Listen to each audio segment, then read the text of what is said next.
You know that gut feeling you get when something's not right.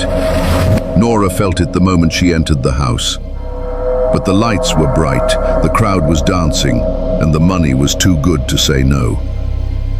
What she didn't know was that none of them were human. Before we continue, subscribe to QissaVerse, where stories awaken your soul and remind you of the unseen. There was once a woman in Kuwait named Nora. In 1997, she was one of the most sought-after wedding singers in the region. Her voice was like honey, soothing, powerful, unforgettable. Brides dreamed of having her sing at their weddings. She had performed for the richest families in the country and even beyond its borders. Her fame brought her wealth, comfort, and admiration. But one performance changed everything. It was supposed to be her week off, a well-earned break for Nora and her all-female band of 6 talented musicians. They had been performing non-stop and needed time to rest. Then the phone rang. The woman on the other end had a strange voice, calm but cold, with something off about it. She asked Nora to sing at her daughter's wedding that very night. Nora hesitated. "It's our only week off," she said politely. But the woman interrupted her. "I will pay double whatever you ask." The amount offered was more than generous. It was staggering. Nora paused for just a second before agreeing. Money like that was hard to refuse. She quickly called her band. At first, the girls were reluctant, tired from their packed schedule. But once they heard about the payment, they changed their minds. Rest could wait. They packed their instruments, got into the car, and headed out into the night. As they drove, Nora felt something strange settle in her heart. An unease, a quiet whisper of doubt. She said nothing, brushing it off. The address given to them was hard to find. It was in an unsecluded area, almost like it didn't want to be found. But after some trouble, they finally arrived. What they saw was a magnificent villa, large, glowing with lights, and filled with people. Cars were parked all around, music spilled out from inside, and decorations glistened in the dark. The woman who had called Nora greeted them at the door. Nora recognized her voice instantly, but when the woman kissed her cheek in welcome, Nora flinched. The woman's skin was hard, rough like stone. Her clothing was also strange, like something from another time. Not wanting to appear rude, Nora said nothing. They were shown to a room where they could prepare. The furniture looked dusty and old, but they focused on the job ahead. Nora and her band got ready, changed into their performance outfits, and stepped out to begin. As soon as Nora began to sing, the crowd started pouring in. Women laughing, clapping, dancing. The hall filled to the brim. The energy was wild. People cheered and praised them, kissing their cheeks and thanking them for making the night magical. But as time passed, something felt off. The room grew hotter, suffocatingly so. One of the band members leaned toward Nora during a break. "Did you notice?" she whispered.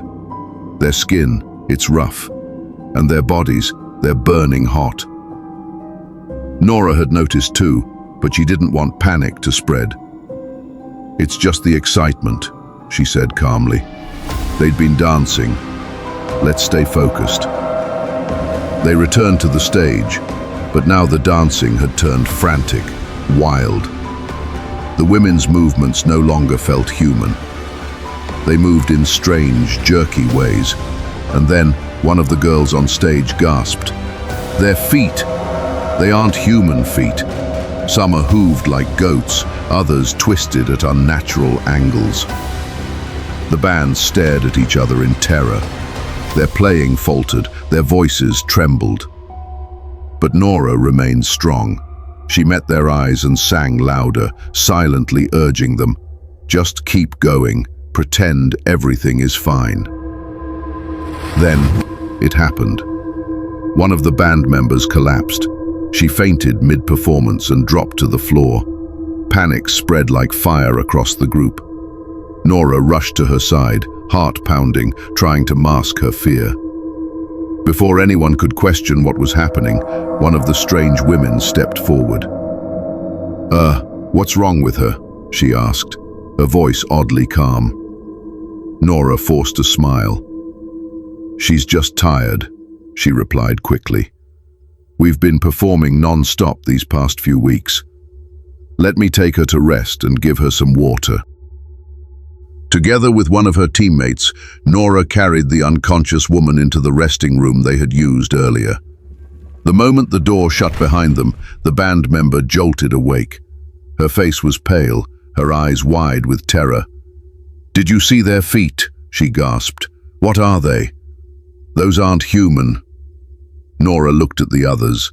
The fear she had been holding in finally cracked, just a little. "I saw it too," she whispered. "I didn't want to say anything, but now I'm sure. We're at a Jinn's wedding." The room fell silent. "We can't run now," she continued. "If we show fear, if we try to escape, they might hurt us, or worse. We have to stay calm. We must act like everything is fine and perform until dawn. Then we'll leave safely, inshallah." Her words, though terrifying, gave direction.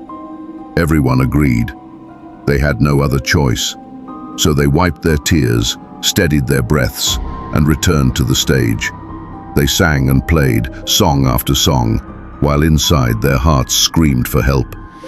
The dancing grew more violent.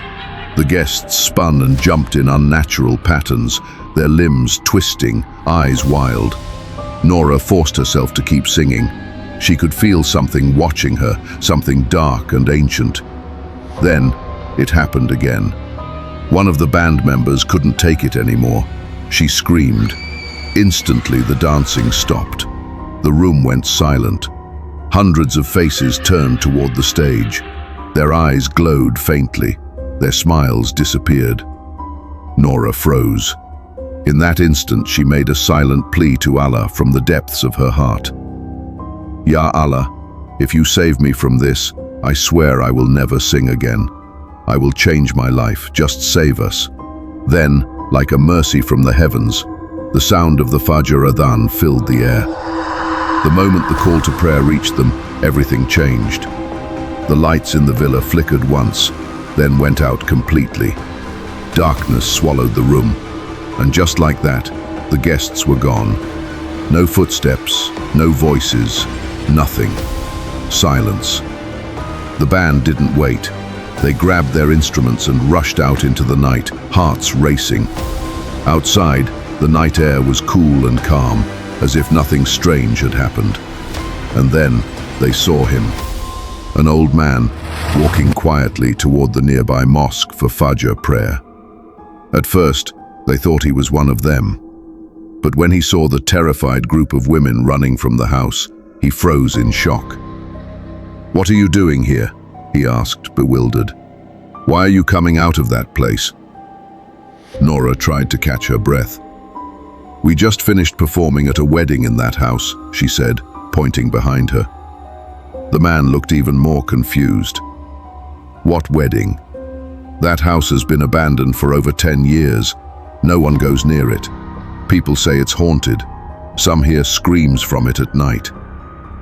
Nora turned to look.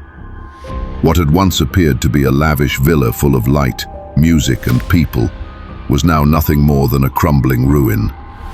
Nora stood frozen, staring at the decaying house behind her, the same place she had entered hours ago, thinking it was a beautiful, well-lit villa filled with joy and celebration. But now, stripped of the illusion, it looked like no living soul had been there for years. The windows were broken, the walls cracked, and weeds choked the pathway. Dust clung to every corner. The truth was undeniable. They had performed at a Jinn wedding. The old man at the mosque simply shook his head and said, "People have long avoided that house. It's known to be haunted. No one dares step foot there." The horror of the night caught up with them. Nora and her team, still trembling, thanked the old man and walked away. In silence, they made their way home. No one spoke. No one dared. Days later, Nora sat in silence, haunted by what she saw. The rough skin, the hooves, the whisper that said, "Don't stop singing. I love your voice." That week, she quit music forever, cancelled every show, sold her instruments. She began praying, crying in sujood. She performed Umrah, then Hajj. Her life turned from stage lights to divine light. When asked why she quit, she would only say, "I once sang for those who weren't human, and Allah saved me." This is not just a ghost story, it's a reminder of the unseen world that walks among us. Not every door that glitters leads to light. Not every invitation is from humans. Protect yourself with Qur'an, zikr, and du'a. And never forget, the jinn exist just as angels do.